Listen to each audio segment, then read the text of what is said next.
This is the Variety Sports Network created for the fans, by the fans. Now to your host of tonight's show. Ladies and gentlemen, boys and girls, from the north to the south and east to the west and all around this wonderful globe, welcome to the seventh inning stretch. What's up, guys? What's up? Seventh inning stretch special edition a little bit. Here we got my guy Tyler McGurk, who's usually with me on Fat Boy Fadeaway. Joins us, Josh, for a seventh inning stretch episode. I feel like this is a big episode for us. We get to talk about his Giants a little bit. We get to talk about Logan's Rangers as well, a little bit as well. Not always maybe the best part for them that we'll get into, but I'm looking forward to it, guys. Get into it. Josh, I know you've been busy lately. You sound a lot better than last week. The allergies don't sound as bad. How you doing? Oh, yeah, the allergies are tamping down a little bit, but I feel and sound much better this week, so thanks for asking. Those are a pain in the you-know-what, though. My goodness. I'm with you on that, man. When you get those, that is no good. That's no bueno. The worst part of it all is just when it's the pressure.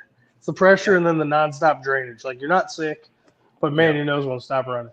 I think a lot of people can relate to that as well. I'm looking forward to getting your thoughts on the baseball week that we've had here. A lot of big stories here.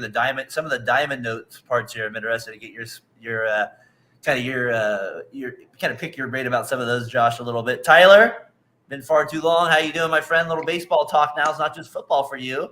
Halftime here in about 10 seconds. So we're getting close. People that might be tuning in here in a little bit. How you doing, T? I'm doing well. I'm excited to talk to baseball. I wish it was on a different things were going a little differently for my San Francisco Giants, but they aren't, and I'm here to deal with it. And I'm glad to be on the seventh inning stretch with you and Josh. And we had a little term we called allergies back in the day. Not politically correct, so we'll leave it off the radio. But I know, Darren, you know what I'm talking about for an inside joke. I do appreciate You can tell me after the show. That's an absolutely the show. Inside joke there. I always appreciate that too.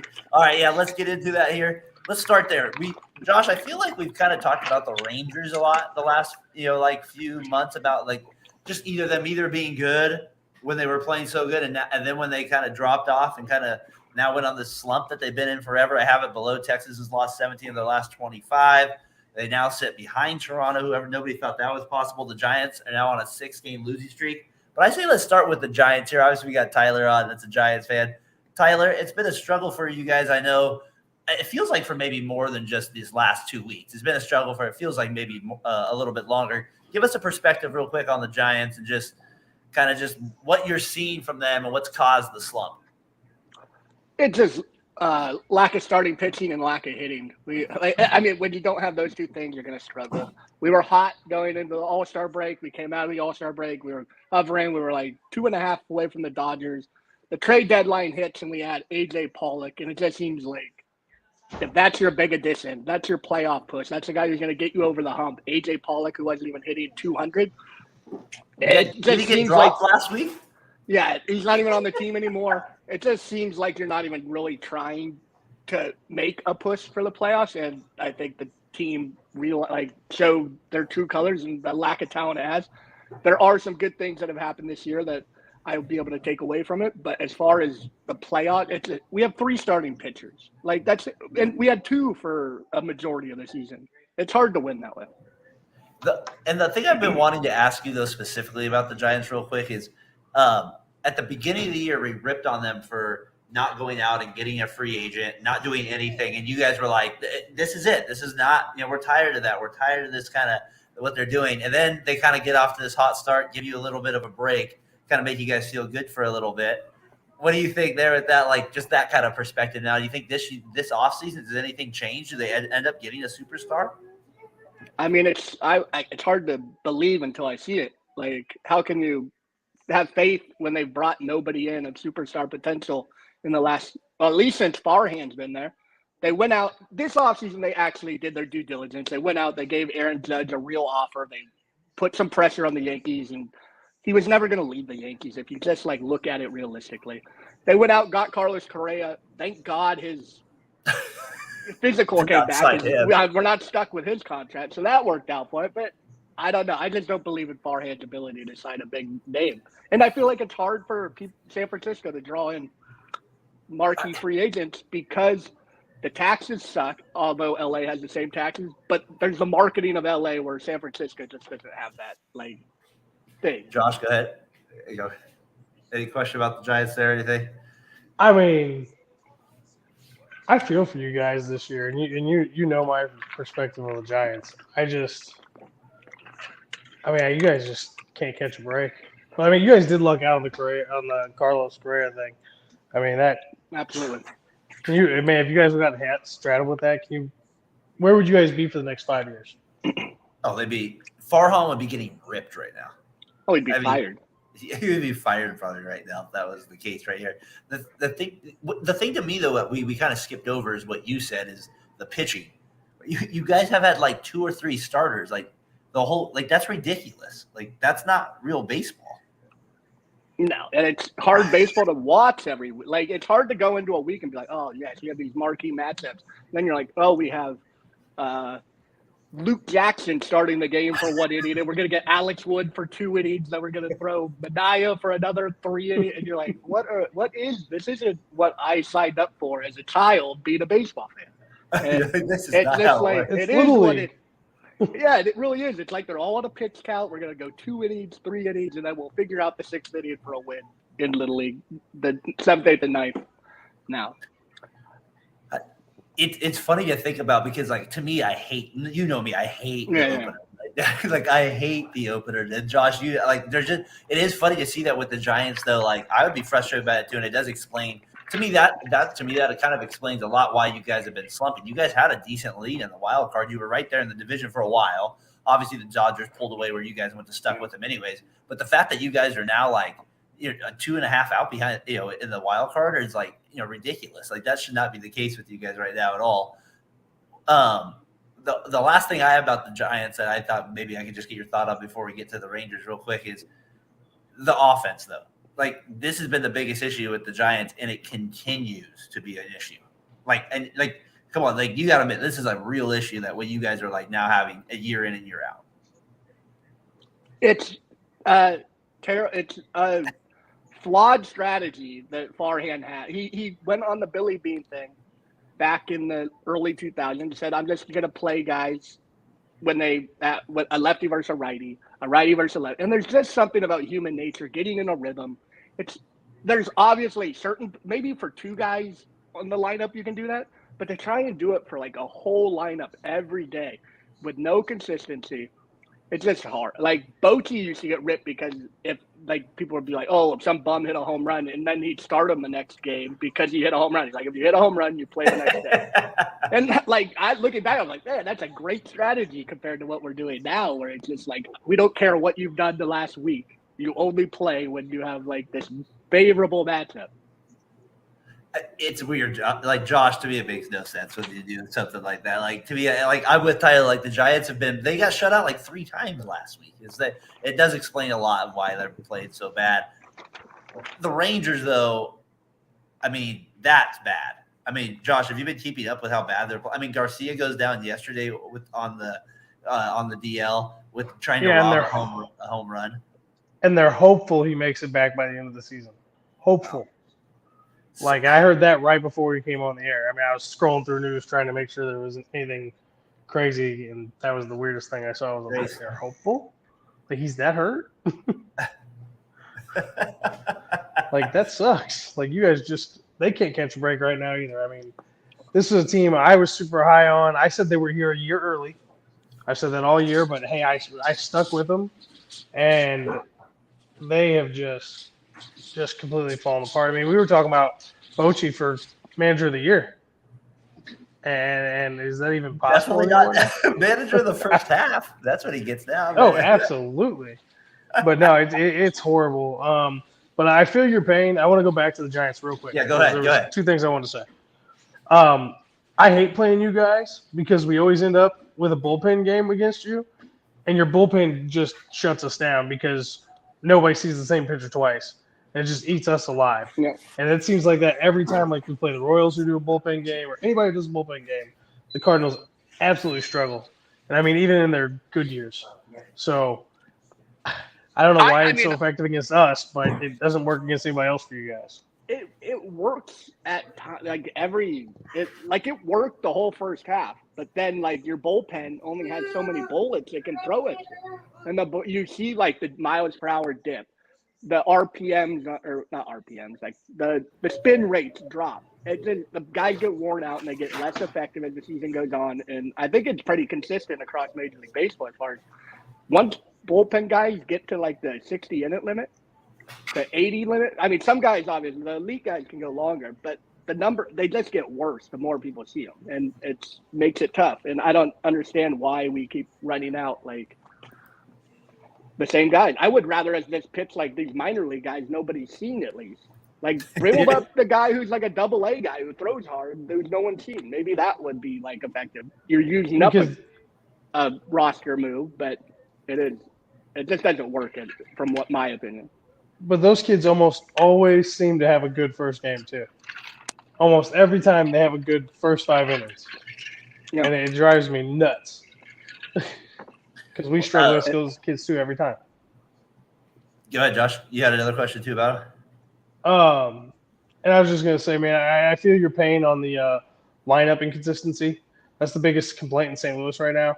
Is Marmal just won't play the same lineup day in and day out, and he's constantly playing the odds and the favorable matchups and whatnot. And he's just gone so heavy with it. It's lost the mojo of the team. It's tough to watch day in and day out. So, do you feel like it's like tough to like on my end as a Giants fan? It's like team morale doesn't get built because there's no like cohesiveness because you don't have any glue. Like where the lineup, like when I was a kid, I knew who the 3, 4, 5 hitter was, or maybe even the 2, 3, 4, 5 hitter every night was going to be the same guy.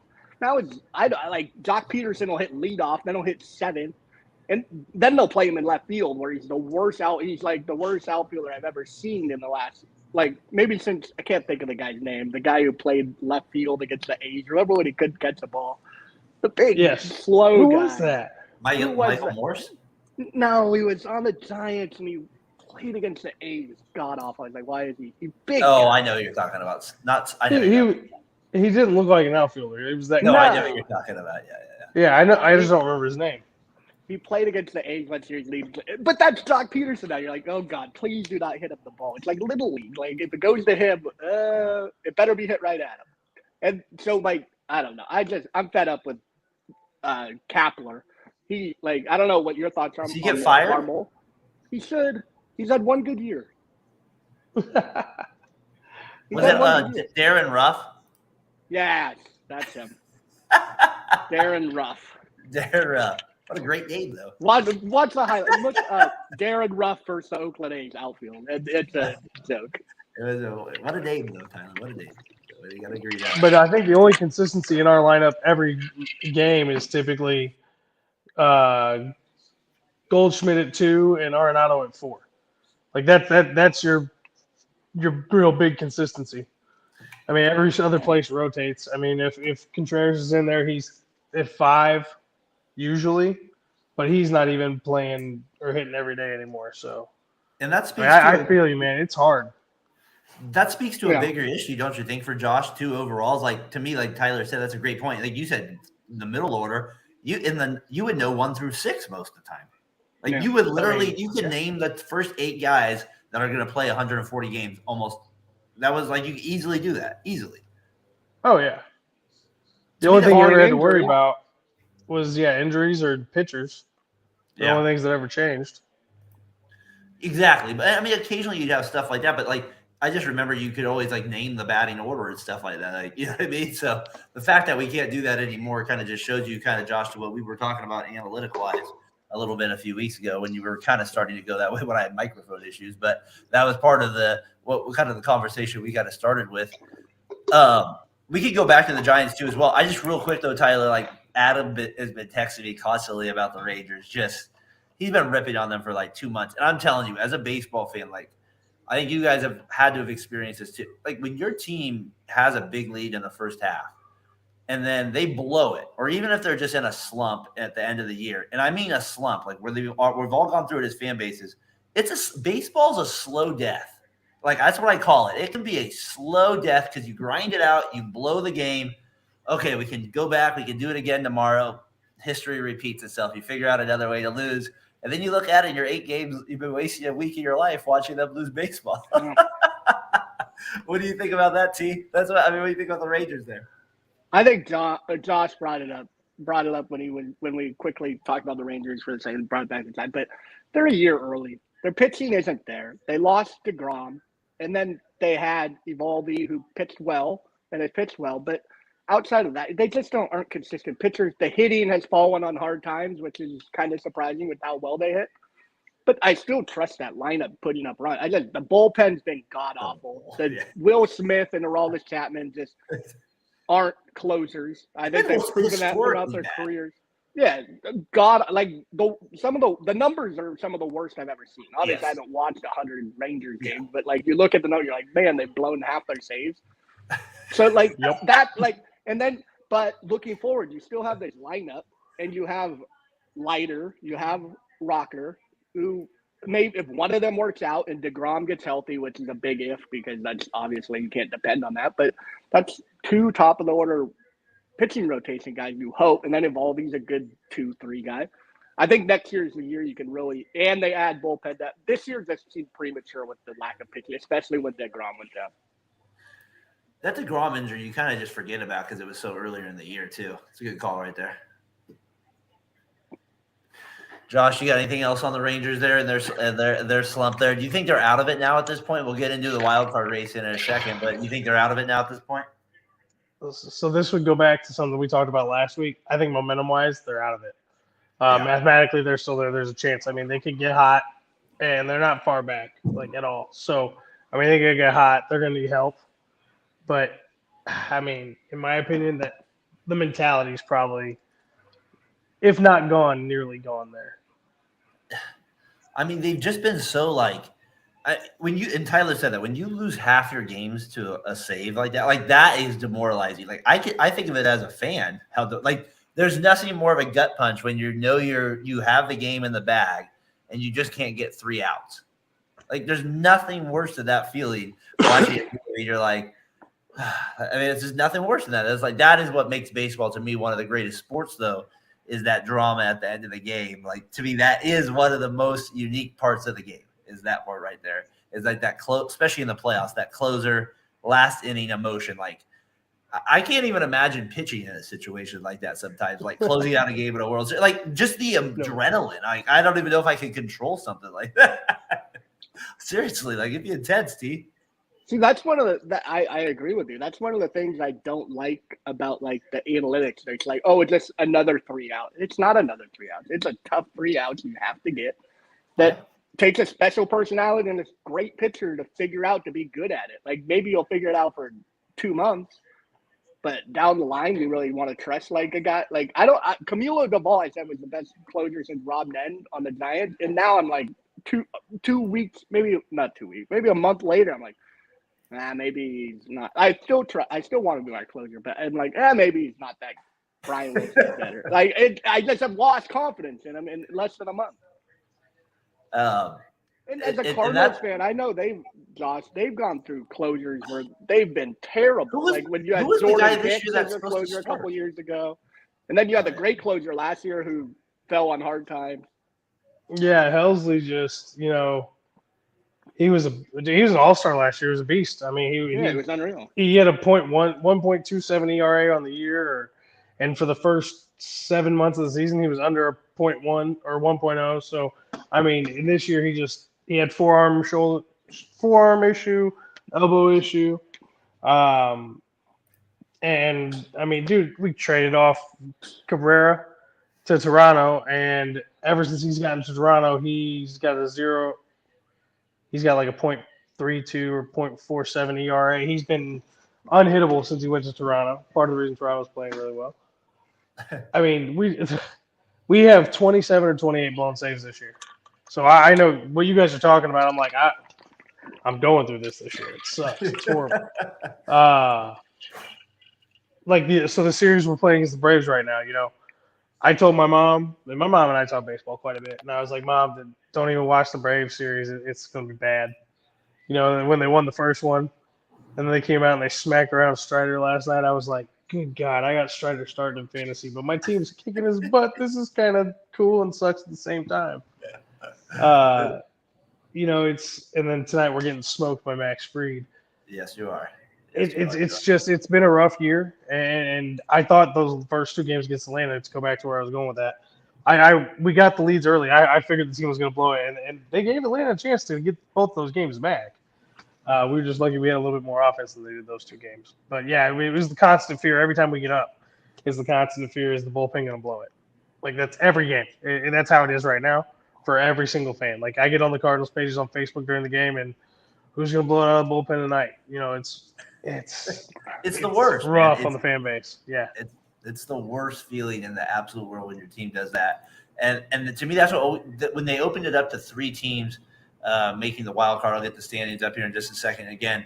That's what kind of changed it is you kind of have these flawed teams that make the playoffs, right? Like you have that, you kind of like they just like they shouldn't be in at times. Like let me get, you know what I mean? Where like they should. Like, I look at some of like Tyler. I just think like your Giants, like they should not be in the mix right now. They should not be allowed to be 2 games out.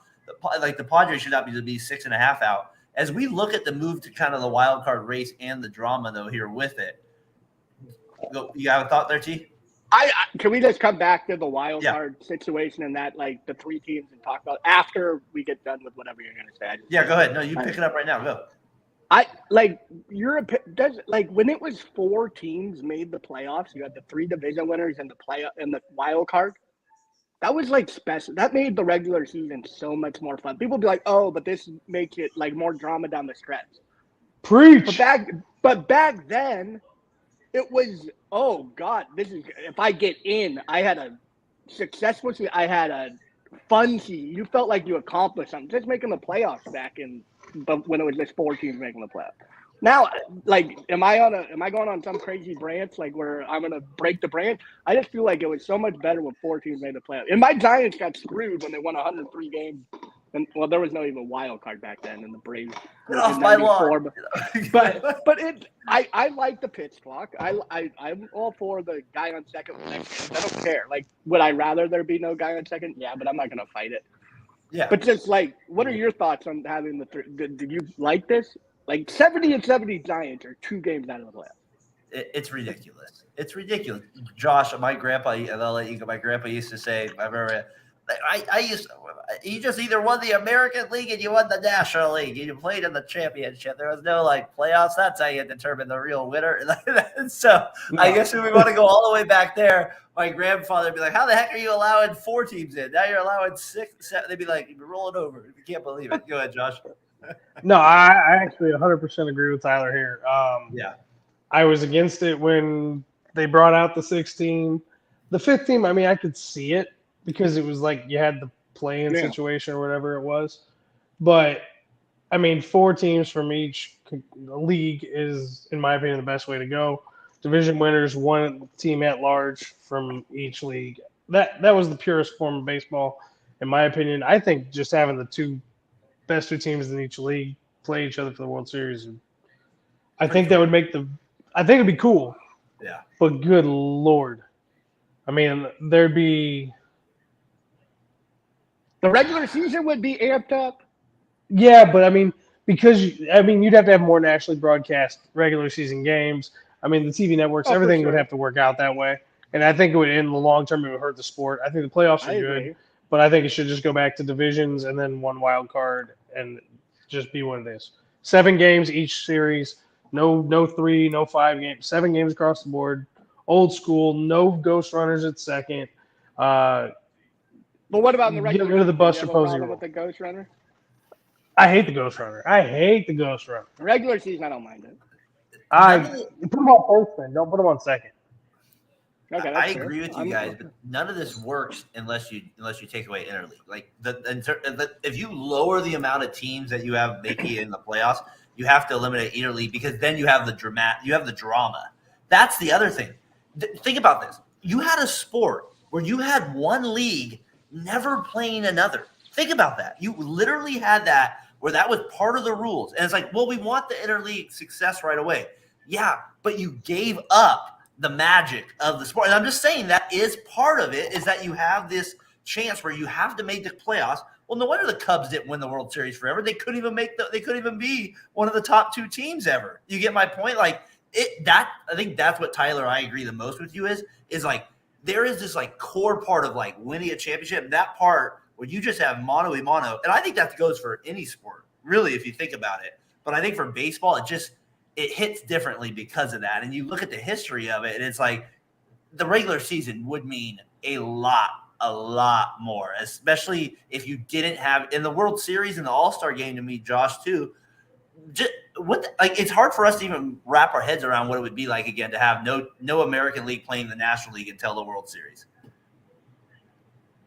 Like that's hard to even think about. Hold on. I feel like we're talking Josh's language right now. Every time I hear Josh, it sounds right up Josh's valley, like what he thinks as a baseball fan. Am I wrong? It's kind of weird. I mean, it's kind of weird. That's true. But when did they start interleague play? 1998, I think it was. 1996. Darryl Hamilton received the first pitch in Texas. I was Arlington. That was Darryl Hamilton, leadoff hitter for guess who? The San Francisco Giants. Yes, that was it. So yeah, that was what it was. 96. Okay, those were lean. So that's probably back as far as I remember live baseball, to be honest. Because in '96 I was 8 years old, so I probably don't remember a lot of the details from my childhood watching the game.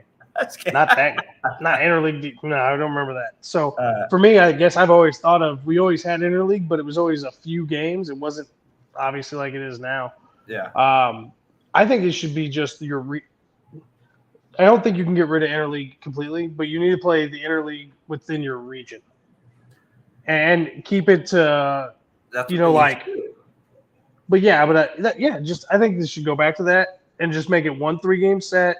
1 year at one team's house, the next year at the other team's house. Yep. And then if there's another region that crosses, play the other region the next year and rotate back and forth.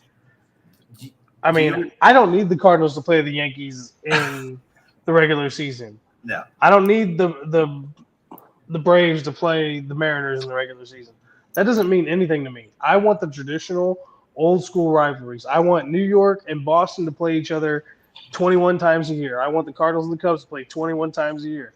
I want the Giants and the Dodgers to play 21 times a year. I want those hardcore old school rivalries to stay alive. And I know you guys had to have noticed over the last 5 years even. Rivalries are not what they used to be. The fire and the passion is not there like it was even 10 years ago, where every year you were almost guaranteed at least one bench clearing brawl in one of the rivalry series throughout the year. I mean, it was there that heat, that passion, that fire. You don't see that anymore. And this is one thing about baseball that really scares me is if that passion goes away for a game like baseball, I think it's going to hurt the team. It's more just I feel like it's more personal now to players than it is about team. No. That's all of sports nowadays. It's all more. Yeah, but I think it's becoming more prevalent in baseball. Yeah, I think where it was hidden a lot in baseball. Yeah, I'd agree. Do you guys remember in interleague though? For a long time, it just used to be you played the opposite division. So like Josh, the Cardinals only played against the AL Central. So it's like that was how they used to do it. Because I remember the A's would only play against the NL West. That's how they first set it up. So right, so you didn't have to travel as much. So they never, and then they changed it to where you played each division every year, and now they kind of switched to the whole thing. I mean, it used to be like only in July. It was like a 2-week thing. It was like kind of how it was. And I get that, but for me, honestly, like, and Josh, I'm 39, so I'm a little bit older. You're like, and I wasn't like, I was probably the demographic they were trying to hit actually with interleague. Like that was probably the demographic. Like I was like 10 at the time, something like that, 96, 12. That's how old I was. So my point is like, it didn't hit me. So I want the old school one. It never worked for me. I hated it. I never liked it at all. That was never something I was a big fan of. Real quick though, just to get to the wild card part, just if we got to put a little bow on this before I move to something else, is if on that part, do you guys think that the Marlins hold on and the Blue Jays hold on to that last spot as I bring up the standings again here in the AL and the NL? You have Arizona right now and Miami are tied. Cincinnati's also tied with them. But then you got San Francisco 2 out, San Diego 6.5 out. Do you think the Marlins, do you think the Diamondbacks, do you think holds on to that last spot? Josh, we've been talking about it a lot. We've been doing a lot of division talk. This wild card thing has been crazy to kind of keep track of over the last month. Josh, you have a feeling yet? We wrote off the Diamondbacks, and now they're back in it. Yeah, I wouldn't say we wrote them off, but we said reality kind of struck. And maybe it was a balancing act now. Maybe things are coming back to balance. But, I mean, Arizona has pitching, so they're in it. As long as they're there, they have a chance. Miami has pitching, and they have some offense. So as long as they're there, they have a chance. I could see them both missing. I could see one of them missing. I could see them both making it. With the NL being as soft as it is, this thing's still an open race, even back to the Padres. Mathematically speaking, do I think the Padres can really make a run? No. If they play the Giants more, they might. I don't know. They seem to get. That's a get well game right there. Well, that's how the Cardinals always win the division all the time. when it was just so many divisional games, we just mopped up our own division. The NL Central back in the day, like the early 2000s, and they got the AL Central as well. My God, what a terrible, good division to be in if you're the Cardinals. Oh yeah, the only non-trash franchise before. I mean, the Cubs have gotten better, so I can't but now, yeah. Oh, the Cubs used to always be bad. That was the thing. Oh, they were pathetic. They were always.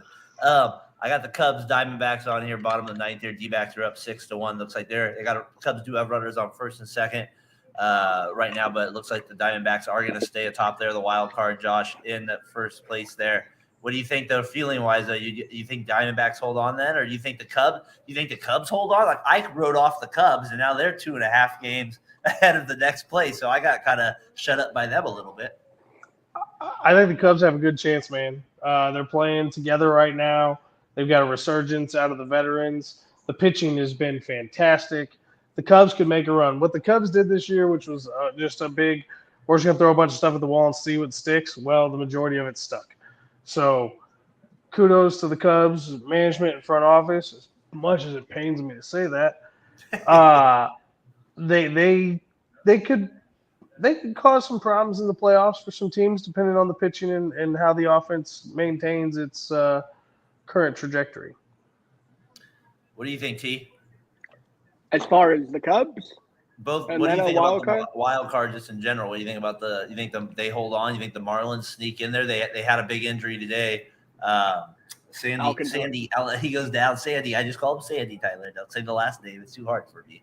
He had too many letters in the name, so I call him Aunt Sandy. Right? No, it's not Aunt Sandy. That's what I know. It's another inside joke. That's not political. Yeah, exactly. So what do you think there, though, in the wild card? I'm just curious to get your kind of your thoughts. Do you think I have a feeling you're not picking the Giants? No, the Giants are done. The Cardinals, I mean, they have starting pitching. They have Corbin Carroll at the top, or in the middle of the order, make things happen. I like the Marlins until the Sandy Alcantara injury happened. I like the young pitching. I like the Yori Perez's of the world. They scare, they have nasty stuff. Will they get in? Probably. I don't know. I wouldn't bet on them getting in, but they're a team I wouldn't want to play if I was in the NL. Well, if I was in the NL playoff picture. Give me your pick. You think the Reds get in? I'm not saying you have confidence in any of these teams. We just ripped on why they don't belong in the conversation. But if you did have to put the money on one, who you go with? I mean, out of the Cubs, Reds, and the Marlins, Reds, and Marlins, D-backs, Giants. I'm getting D-backs at the final spot. And Josh, your final call. Who gets that final NL wildcard spot? Money on the line. You have to make the pick. Here you go. I have to. I gotta go with the D-backs. Stay with them. I respect. I don't have a choice. I don't have a choice. I think I want to go Reds. I think that's the team I'm going to go with. I think the Reds are going to surprise. They've just been there the whole year. Now they're back tied again. They've kind of been surprising me. I'm going to say the Reds make a little late run here and make the playoffs. Well, we're going to talk about that then here in a little bit, I'm sure. So that's the wild card part of the drama. AL really has come down to just the Rangers and Blue Jays. I think we kind of talked about the Rangers kind of folding there a little bit. I think the Blue Jays do hold on to that final spot. Do you guys both agree with that, or do you think the Rangers do make the wild card? No. Nope. I Rangers think the are Blue done. Jays are. I think Blue Jays are one of the class teams in the AL. The record might not indicate it. But I Yeah. think come playoff time, Oh, I wouldn't want they're to as play. dangerous as anybody. Pitching's a little. I'm not sure. What do you guys think of spoiler teams? Like, and what I just mean by this is real quick is like, what's the team like who's the most dangerous? Who you know who isn't going to make the playoffs? Basically, they're out of it already and stuff like that. They're not. They're done. What team do you think is going to be the biggest like spoiler and cause the biggest headache down the stretch? Tyler, you got a feeling about anybody? I kind of think obviously the Yankees are obvious choice. I go the rival. I go the Red Sox. I go the Guardians. Just teams that have legit all-star. I mean, I guess like Devers, I could see like just ruin a whole series for a team. Or Jose, or who's the guy in the Guardians? Jose Ramirez. Jose Ramirez, going off like for hitting 600, hitting 4 jacks in the series, and winning 2 games for like. Those are the teams I look at and go, okay, those could spoil something. The Yankees, obviously, with Aaron Judge, could do the same thing. Yeah. Especially with Garrett Cole pitching. Oh, fuck. I got to face Garrett Cole. Oh, and then I got to face him. Sorry, excuse my language. I don't know if we cuss on this. And then 5 games later, we play the Yankees again. We got Garrett Cole again. Yeah. Oh, man. The other teams are avoiding the guy, and we get him twice in 2 series. It's unfortunate No, for that team. Yeah, no, I think the Yankees are definitely on that list as well. I just feel like they're just set up to be a spoiler team. Like they'll have all this freedom kind of and not good freedom, but they'll have that kind of like season's over. We're into football, kind of 2-week freedom there. I kind of agree with that. Josh, as you're taking a little sip there of water there, I gotta for my other spoiler team. It's interesting you said Guardians because they kind of I guess they're not really in it anymore after the Twins beat them 20-6. And had a guy hit 3 grand slams in 8 games against them a little bit. I kind of want to say maybe I'll ruin it for you. I'm going to say your Cardinals are going to be a spoiler, Josh, as well. I feel like that's kind of what as well. It has to be. I can't always let you always take the Cardinals. I got to take them once in a while too here. I just think they have a veteran lineup. They're not going to quit. They just took about 3 from the Braves. I think that's a team that's going to give a lot of teams a headache, like especially the Brewers, Reds, and Cubs all in there. Right there, especially the Brewers and the Cubs, or excuse me, the Cubs and the Reds. That's a headache for them to have to play them down the stretch. So yeah, I was gonna say the Cardinals because obviously I get to watch them all the time, but the young kids are kind of starting to put it together. Gorman's been hot. Walker is starting to put it together at the plate, and he's starting to look better in the outfield. He doesn't look he's still a liability. Don't get me wrong. He just isn't the major liability that he was earlier. Who was that? I misheard. Who you said? Jordan Walker. Okay. Carry on. I just misheard. I have nothing. No, you're good. But Gorman's playing well. His defense has been good. The Cardinals look like they've found their center fielder. Tommy Edman has outplayed every single outfielder we have this year. And he was put on a show, like a highlight reel in the 5th inning against Atlanta tonight. So you guys should check that out, YouTube it. They were making jokes about it because he was making some grabs. But this team right now, was he they're kind of finding their outfielder? Group. No, he was a second baseman. Yeah, that's what I thought. That's what I was. Second baseman who moved to shortstop, and then he's a utility guy. You know, he's always played in the outfield a little bit throughout the season, but never an outfielder. He might be our starting center fielder next year because it sounds like the Cardinals are going to hang on to Tyler O'Neill and Jordan Walker's in right field, and you just don't get me started. So this team is playing better. Dakota Hudson's pitching really well for the last 6 starts. He's been really, really good. Zach Thompson's finding his way. So these young kids, they're kind of putting it together right now. That's why I think against Cincinnati in this weekend, I think they're going to take Cincinnati's wind out of their sails, and they're going to take 2 out of 3. And they're playing divisional games. Say what? The Cardinals are going to be first place after September. Not in the season started in September. That's what we're saying. They'll have the best record. Yeah, that's what they do all the time. I mean, in all reality, they're 7 games out of second place, which is 7 games out of a wild card spot. I mean, if they take 2 out of 3 against Cincinnati, 2 out of 3 against Chicago, I think they play Pittsburgh one more time, which Pittsburgh's been kicking our butt all season. And we play Milwaukee typically really well. I mean, if you win 10 of those 15, I mean, in reality, the Cardinals could get there. The Cardinals could play spoiler. I'm not If saying they're they're going 12. to by any means, but it would be one of the funniest things I've ever seen in my life.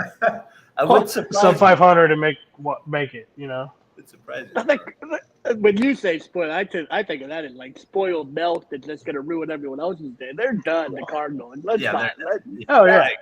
Yeah, they're Okay, toast. Sorry, they're out of it. That's what I was going at though. They're gonna ruin somebody else's. I agree with Cereal. you on that point. Yeah, They're they're gonna dangerous. ruin it. I wouldn't want to play them down the I think they're going to ruin the Reds, or they're going to, like you said, I think that's what Reds or Cubs or whatever, they sweep a team like that. I could see that.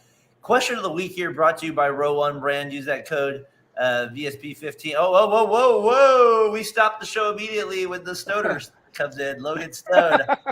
Don't you start that, Josh. The Cardinals are dead. I like it, Logan. I 100% agree with you, Logan. I completely agree. I'm just saying, if they play division teams that much and they do take 2 out of 3, Has I mean, Logan made an mathematically, appearance something on could the happen. show since his disappearance? What was that? Has Logan made an appearance on this show since his disappearance? He made a show. Yeah. He made a couple of shows. Okay, And he's been on the show. Yeah. I He's knew been he on a was couple on times. Fat He's Boy. been on Birds. He's Yeah, been on he's been TMB with me. Yeah, he still gets involved. Logan, hope everything's going okay out there. We talked about your Rangers. We're sorry, we're not going to waste any more time on them though. But your Cardinals are done, Josh. Yeah, I bet that feels good to say it right. Let's say it again. The Cardinals are dead, Josh. That's what he said right there. I love it right there, Logan. They're on a rotisserie right now cooking. Exactly, Logan. Seriously though, hope everything's going good for you, my man. Hope out there.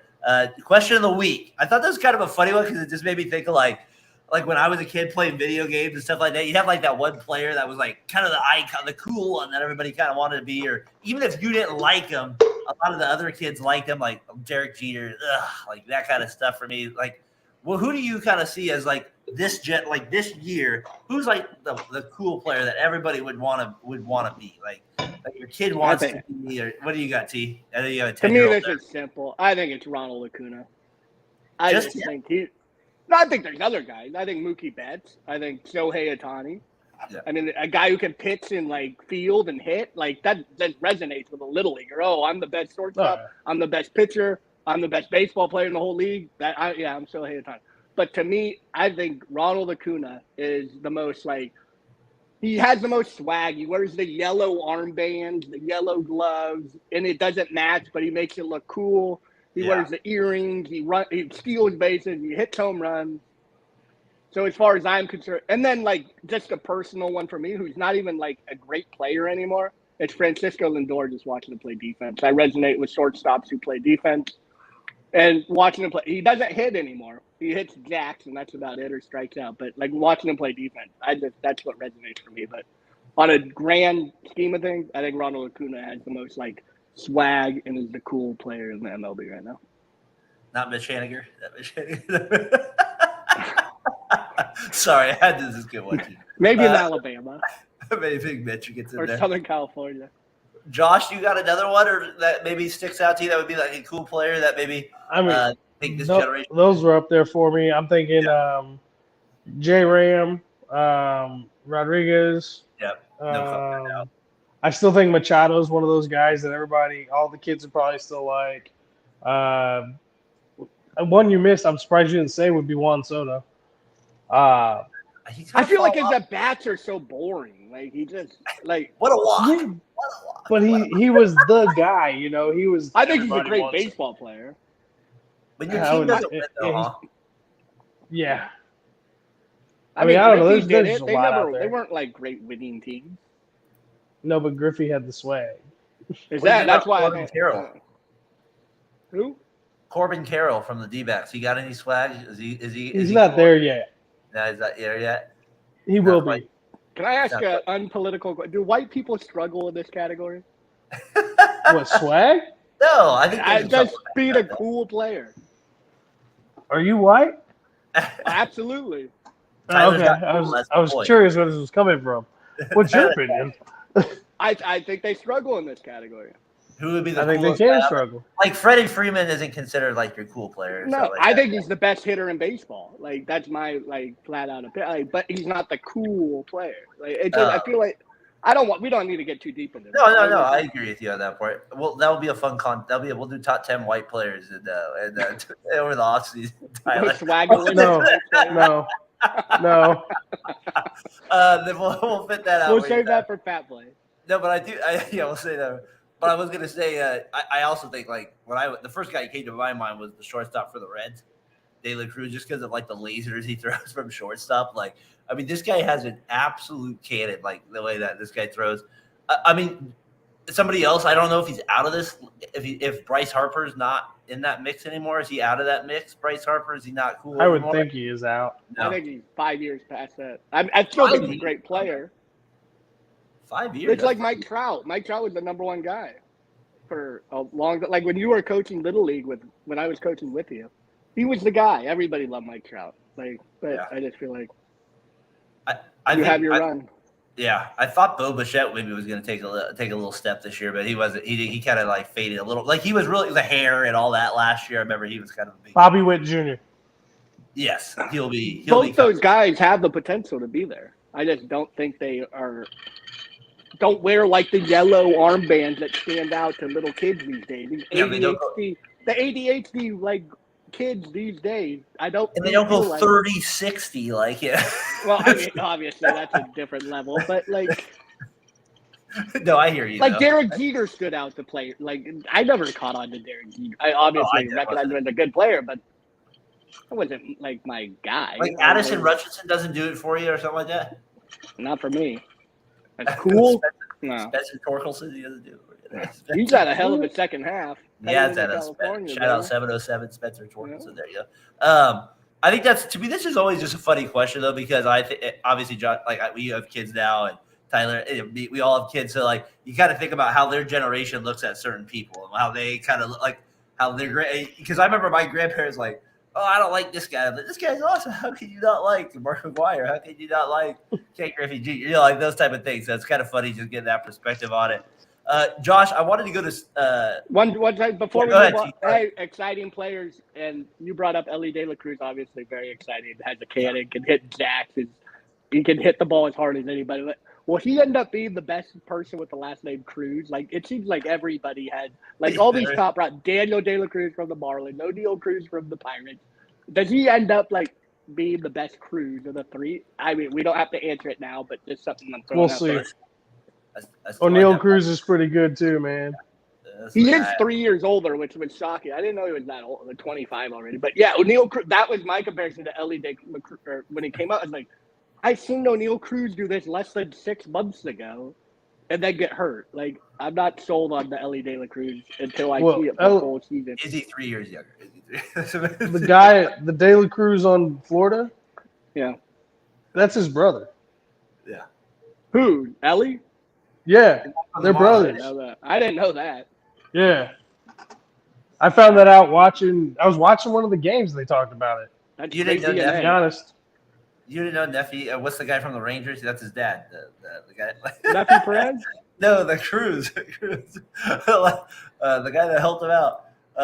Guys, busy ass night, light as hell. I look forward to watching tomorrow. John, I know you had a busy night here. You guys were previewing that Falcons, the Falcons Panthers game. I got the Falcons, as you know. I know Josh has the Falcons as well against the Panthers. Tyler, you gonna go controversial? You still got the Falcons? No. I'm all in on the Falcons as the division winners. I don't believe in any of that division. I think the Falcons have the best roster at quarterback. I don't think there's a guy carrier in that division. So I trust Desmond Ridder to win the games. I did, John. I was listening. You guys had some good comments in there. The Joker and the Riddler was a good one. I like that as well on there with that comment. Josh, do you want to remind him, though, you guys did win 2 out of 3, right? Is that what it was? Okay. You did win 2 out of 3, and I believe you guys rocked the starter, his ace there. So I do remember you saying you wanted to kind of mention that just as a fun little jab there with it as well. John, though, I know it's been a busy night for you doing all the shows here at VSN. I think we're up to 399 subscribers right now on the channel. Brandon wanted to get that. Give me 1 more subscriber. He wanted to get 400 before kickoff, and I said Sunday's all that matters. I said that's what I had in my head anyway. So don't worry about Thursday. It's the Lions. No, so, hey, it's a 14-14 game right now. That's good. Yeah, we're almost done here. We get everybody home for the fourth quarter. Josh, Cy Young rankings. We kind of were going to do a little bit. I'm going to let you do the odds here in just a second. I just was going to go over a few of the guys, and then you can give me the odds on them here. Hopefully, I'm going to bring up the notable Cy Young candidates. In the NL, you got Spencer Strider, like we said, from the Atlanta Braves, having a really good season, on pace for 300 strikeouts. A little bit less now. Justin Steele, who, I mean, literally has come out of nowhere in my mind. I didn't even know who this guy was. He was pitching a few weeks ago against the Brewers. Shows you where I've been, not watching the Cubs as much as I should have been. He's been fantastic this season. Blake Snell, I know Tyler knows that from last week, and then Zach Gallen. They're in the mix as well as a few others. If you go to the AL side of it, obviously it looks like it's going to come down to Garrett Cole and Luis Castilla. Josh, you got the odds there for us real quick? All right, so we'll start in the AL. Yeah. Garrett Cole is the favorite at minus 300. This is according to DraftKings. Luis Castillo is plus 400, number 2. Can you take a guess at who's number 3? Ooh, that's a good call right there. I want to say number 3, AL. That's a good. I don't want to go Glanville yet. No. I'm gonna go the lefty from the Astros. I just can't think of his name right now. I'll go Sonny Gray. Okay, so are you thinking Framber Valdez? Yes. Okay, so Sonny Gray is number 4 at plus 1,700. Framber Valdez is number 5 at plus 3,000. Yeah, 4 and 5. Kevin Gossman is in third at plus 1,300. Oh, an ex-Giant. Come on, Farhan, sign up starting pitcher, God damn it. Get him. Tyler, that's one though, right there for your Giants. We want to get $300 and get Aaron Judge, but you don't sign a guy like Gosman who's in the third for a Cy Young. That's a good one right there, Josh. I like how we got 4 and 5, but not number 3. That's good right there. That's good. That's good podcasting. That's good podcasting right there. What do you got? So let's go to the NL.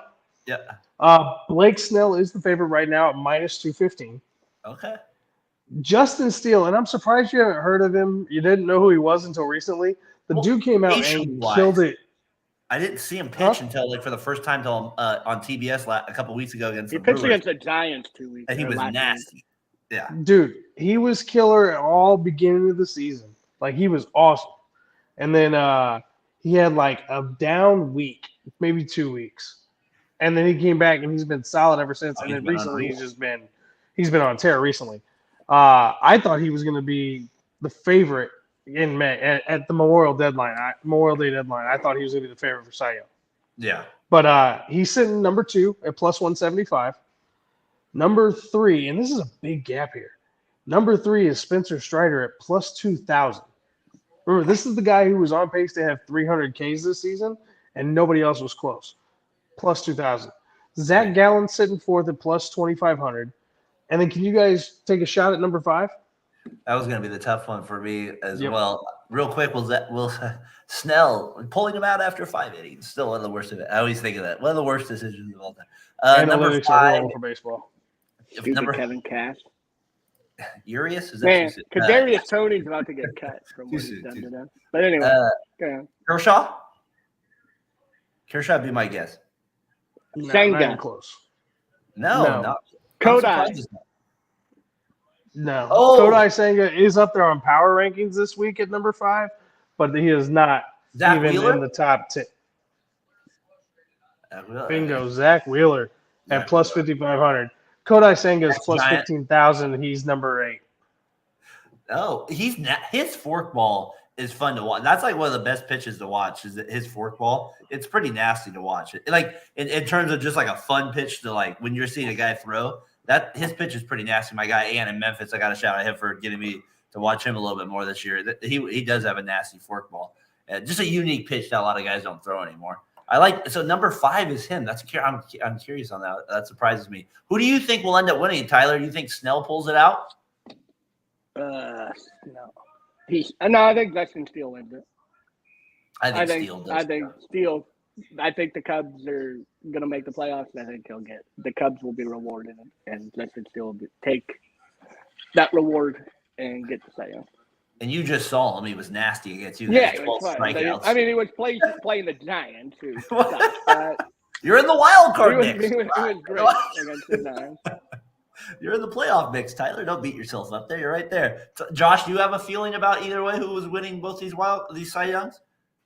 I gotta lean at Cole just because he's been solid all season long. I think there's a chance Justin Steele gets there. Yeah, that'd be crazy. To be honest, especially if he continues the way he's been the last 6+ weeks. Isn't it hard to give a Padre an award this year? Like with all the It really is. like you're like this team. They just But it's an individual award, It Tyler. is. But this is feel like- completely individual award. He can't pitch every day. I'm like, oh, the Padres had a top 3 talent. And Blake Snell has been great. He's bounced back from like 2 down years since the World Series in Tampa. But it's hard to give a Padre award when you shit the bed. No, I agree. In my opinion, obviously, it I think before, he's though, with deserving to be in the top 3. And if they got it, I wouldn't like this is a catastrophe. But as a voter, I just couldn't vote for a Padre this year. Was Brady Unless it was like a record-breaking season, like he's like the one and like stuff. But just like having a great season, I don't know. I'm not a I think if Steele finishes strong, there's a chance he out. Unless, like you said, Snell throws like a no-hitter or something like that. We're getting closer to an hour mark here on the 7th inning stretch, having a good show here. We got Tyler McGurkin here. Tyler, can you give us an update on the football game here as well if you're on there? You got it. 17-14 Kansas City. Kadarius Toney might get cut after the way he's performed today. Dropped interception for a pick 6. Dropped 3rd and 2 just now. He's obviously not going to get cut, but it's a terrible show from Kadarius. Oh, man, I have the hiccups. Kadarius Toney. Josh, that was fun adding the little odds to that. That was good with the little guess there. That kind of adds a little perspective, though. I always feel like that does add a little perspective of what, like, because you got to admit, Vegas is somewhat right. So you got to get them right. They have a little bit of an idea who's going to win that. I do agree with you guys. I think Cole does win it. I think Steele does win it as well. As long as he doesn't blow up the last 2 weeks, I think he ends up winning. I think, you know what I mean? As long as he doesn't have give up like 15 runs in his next 2 starts or something crazy like that. Like, I think he's in a good position to win it for sure in this regard. I'm going to do this, guys. It's not a new segment. It's a little shout out as I like to do to my guy, Peter Gammons here with Tyler. Peter, baseball tonight, Peter Gammons, if you have ever heard Diamond Notes, Josh, this is like, it used to be a classic segment on Baseball Tonight or Sports Center, right, Tyler? You remember that? Oh, yeah. And so instead of news and notes, I get to go Diamond Notes tonight. I'm going to bring a few things here. You guys can comment on whatever you want after I'm done with it. First one, Tyler, it's hard not to go there with it. He's arrested again. Urias on domestic violence. He's probably out for the season for the Dodgers. That's my guess with it. He's probably not going to play. He might not play again with the Dodgers after this second time with it.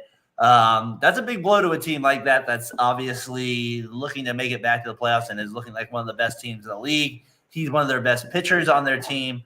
Pretty big deal. I mean, huge deal. Outside of the crime itself. I mean, I don't want to get into the crime itself. Just focusing on baseball, like it's terrible. It sucks for the Dodgers. I mean, great for a Giants fan like myself. F the Dodgers. I hope everything bad thing, but I don't like in this way. I'd rather have them pitch and give up 15 runs, lose game 2 of. Do you think this makes a difference in the playoffs? I guess is my question. Oh yeah, absolutely. He's their best pitcher, starting pitcher, in my opinion. I mean, some people would argue. I don't know who you'd argue for, but I think he's their best starting pitcher. I think it absolutely hinders them in the playoffs. But this and Trevor Bauer in like 3 years, 2.5 years, like good job, Dodgers. Keep up the good name. I agree with that. Well, it is the city of LA. There is that too. He has that, and that's like I said, second time I think he's gone. A couple other ones here. Mickey records 4-hit game this week. Tigers hadn't had one in 79 years. I looked it up. The guy that got it, I'm a sick person, so I actually looked it up who the person was that got the last 4 hits for the Tigers. It was some guy that played like 85 career at bats. That's a real thing. Yeah, like he literally played. He was like 41 or something like that, and then Miguel Cabrera ended up getting 4 hits this week as well. He said it was unbelievable to pass Tony Gwynn. He's passing George Brett. He's going to pass Adrian Beltre here soon if he hasn't already this week to get to 16th in the place of Miguel Cabrera. Guys, just want to show that out. He's 3 weeks away from retiring as well. There might be some other guys like Adam Wainwright, maybe Joey Votto, and a few others calling it quits as well. So I always like to shout out the guys that are kind of bringing their career or end that 21, like Miguel Cabrera I love like this guy came on the scene as a 19-year-old or 20-year-old, like it just raked. So like pretty crazy to think he's retiring now. It gives you a perspective. Julio Rodriguez is the first player in MLB history for 25 home runs, 25 stolen bases in both his first 2 seasons. Pretty incredible. Out of all the players that have played Major League Baseball, that he's the first player to do that. I honestly would have never guessed that. I would have thought stolen bases were a lot more prominent, but the home runs were not as prominent when you were younger players back in the 50s and 60s. Some of those great players. So it does make a little sense there. Pete Alonso also makes some history, passes 40 home run mark to join an exclusive club. He's the 5th player in MLB history with at least 3 40 home run seasons in 5 campaigns, tying your guy Albert Pujols, Ryan Howard, Eddie Matthews, and Ralph Kiner. Pretty exclusive club there for Pete Alonso. Last one, or a couple more here. Jason Dominguez, the Martian. He comes in, hits a home run. This guy does look like a stud for the Yankees, just to be honest. This guy does look like a beast. Comes in, hits a two-field offset home run for the Yankees. Like I said, we called them a dangerous team in the sense of a spoiler down the stretch here a little bit. This guy's part of the reason why he does look like a stud for them. Last one I got for you is Glanslow today, 14 strikeouts in 6 innings. This guy looks like he's completely back after his long outing. Any of those news and notes stand out to you guys? T, you got something that stood out to you from what I mentioned there or something else? Oh, yeah, the Pete Alonso one. I feel like I was surprised not to see Adam Dunn on that list because that's who I think of when I think of Pete Alonso. Like a guy who can hit jacks and had a great start to their career. Like, oh, Adam Dunn could hit 600 home runs. And then all of a sudden he's just this irrelevant, like, because that's all he does is hit home runs. I'm just not impressed by the Pete Alonso. Like, that's not a guy I would want to, like, build my, like, team around. I just think he's an average. He can hit home runs, hit home runs for a long time, maybe. But as soon as that swing loses like 1/5 of the power it already had, I just think he falls off. I don't think he'll be that great start to his career, but I'm not a big Pete Alonso guy. And then the one before Tyler Glasnow, what did you say? Yeah, the Jason Dominguez. That's all Yankee hype. I think he'll be a good player, but like the Martian, I don't think he's anything different from Carlos Beltran. Like, what are we talking about? Josh, anything stand out to you there from you? News and notes? Anything else? I have Cabrera, Urias. Anything else? Rodriguez, Alonso. Floor is yours, sir. I mean, the Miggy thing's cool. I missed that. Yeah, that's awesome. I mean, I'm always down for that. No, I love seeing the old guys get it done. So, Miggy's going out. At least at the end here, it looks like a good little run. My guy has done nothing but struggle and suffer all season long. In his final season, and it's been really, really tough to watch for such because he's such a good dude, man. He does so much for the community. He lives his faith, and he does it unapologetically, and it's refreshing to see a pro athlete do that, and to see him end his career the way the season's gone for him. It's tough as somebody who's watched him for such a long time and has been a big fan. So it's good to see Mickey go out with some rah-rah and a little fire, kind of like Pujols did. I'm hoping McCutchen sticks around for another year in Pittsburgh and he gets to do one more tour. If not, at least he's going out with a pretty decent season. So that's the stuff that you hit on that I really was like, boom. Yeah, I thought that one stood out to me because I saw it earlier in the week. I kind of was thinking about you too because with me, you kind of think of veteran players like that. Like I could tell, like we think of the guys kind of retiring, and like I just when I saw that, I was like, but the fact to me, he passed a guy that played 89 games or had 89 at bats in his whole career, and he only played. He started 2 games. This guy randomly like 79 years ago, so 1950s or whatever. Like just kind of a funny little random baseball stat. Tim Gertchen, thank you for calling me about that. That's a real stat. The Tigers haven't had a guy with 4 hits in a game. No, over 40 years old. Over 40 years old in the game. So that was the crazy part about that one. A little bit of a history lesson here. I'm going to put the video on in the background here with it as we kind of get it going here. I don't know if you guys remember this guy here, Jim Abbott. He was a pitcher for the Yankees. This week he threw I don't know why this guy always stood out to me as a baseball player. The fact that he can throw a ball with no hand, and the fact that he threw a no-hitter in 1993 against Cleveland, like you're seeing here on Yankee Stadium, it's just one of those cool baseball moments. I thought I had to share it here on 7th Inning Stretch. If you're tuning in on Spotify or those other channels, sorry, you're not able to see it. But if you are tuning in on YouTube, you will be able to see it right now. It's just, to me, Josh, is one of those, like, I don't know, just one of those sporting events that, like I said, like a guy with no hand is able to throw a no-hitter, and let alone win over 100 games. Pretty cool. No, super cool. Jim Abbott's always somebody that's we've talked about. And when I say we, I mean people that I talk baseball with. He's always one of those, do you guys remember this guy? He only had the one hand. He'd flip it over. And then there's been other guys since who, they got something going on where they got to flip the glove back and forth. And I think it's incredible and neat. And anybody who can come out with that kind of I don't know the politically correct term to use, and I don't want to get canceled. Disability. I was going to call it disadvantage, but yeah, disability. Is that the right term? Is that the PC term? Disability not to have a hand, in my opinion. All right, well, it's mine too, but I didn't know if that was the right word. Everybody's so sensitive nowadays, and I don't want to make anybody upset. At least not on this show. But yeah, with that kind of a handicap and to be able to perform at that level, I think those are some of the greatest stories about sports, and when those things happen, it's awesome.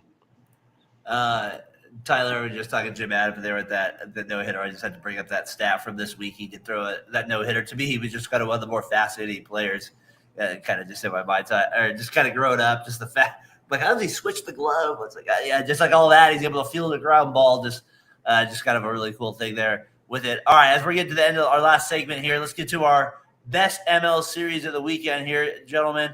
I was looking at the schedule here. A couple of good series here. We got Arizona at Chicago this weekend. That's going to be a good one. We have Gallen versus Taylor on the first. It's funny that he's pitching for the Cubs now because after the Yankees signed him. So we got Diamondbacks at Cubs. To me, that's a decent series.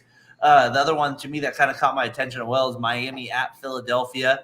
And another one that's intriguing, too, is Milwaukee at New York. I know it doesn't have a lot on the line, but to me, that's just kind of an interesting series just to kind of see how it kind of plays out with Milwaukee, with New York playing really well. And then the other series to me that was kind of a little bit of a big deal is Baltimore at Boston, just because Boston kind of has been playing a little bit better. And I kind of curious how Baltimore plays against them as well.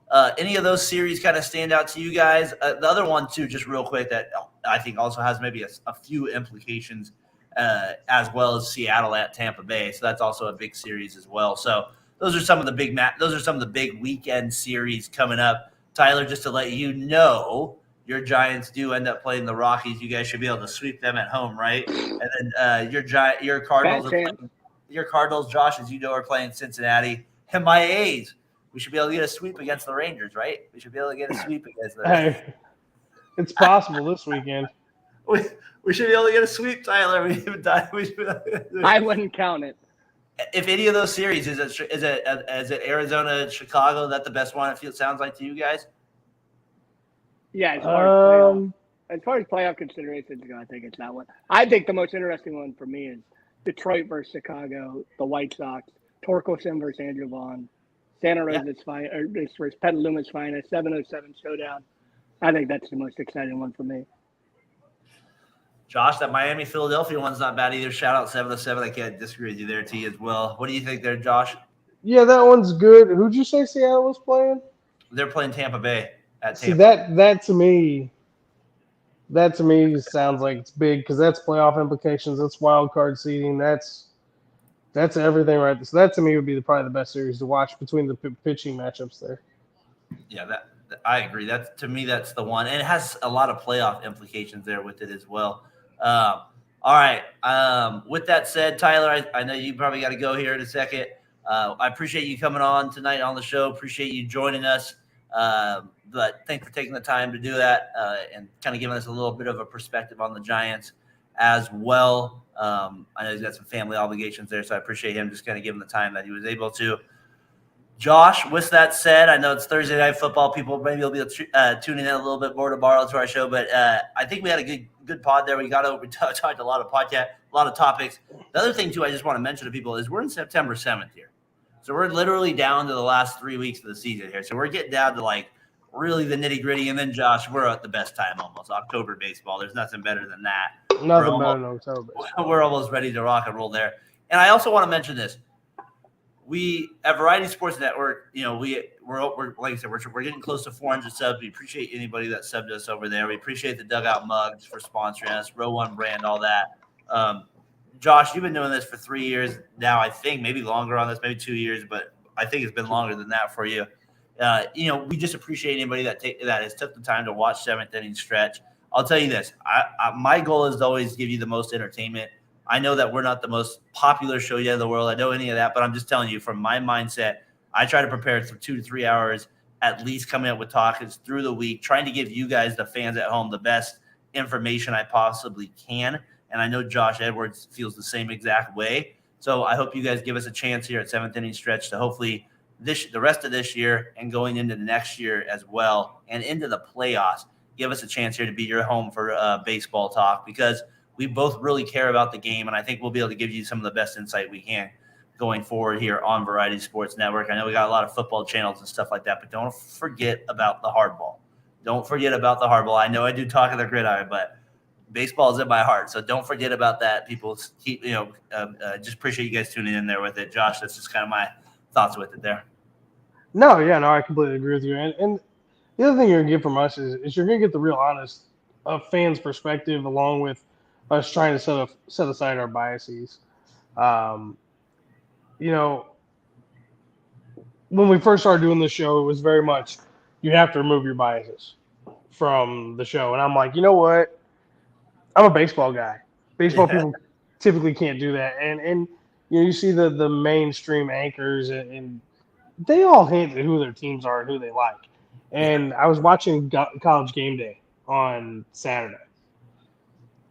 And I don't think, and it's because it's something we've talked about here, it's something I don't think I've ever noticed as prevalently, but you can tell who each one of those anchors and each one of those hosts, who they like, who they don't like, Absolutely. and how it affects their picks.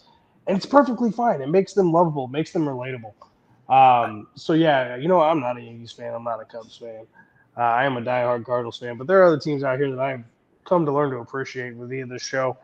And I think that's what you're going to get if you come onto our show. You're going to get the real perspective, because you drew the Devil Rays to start the season. I drew the Dodgers, and these were teams we were supposed to watch and pay attention to so we could talk about throughout the season.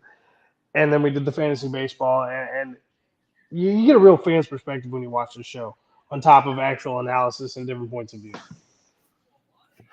I couldn't have said it better myself, friend. Like I said, we're just here to give you the best you can. Like I said, we just care about it, and we just appreciate you guys tuning in, and hopefully we can make Variety Sports your home come playoff time here with baseball. With that said, Josh, I think that's the show for tonight. We've been on for about hour 15 here. I think we're good. With that said, for Josh Edwards, I'm Darren Breyer. For seventh inning stretch over at Variety Sports Network, Dugout Mugs, we appreciate your Row One Brand. Peace.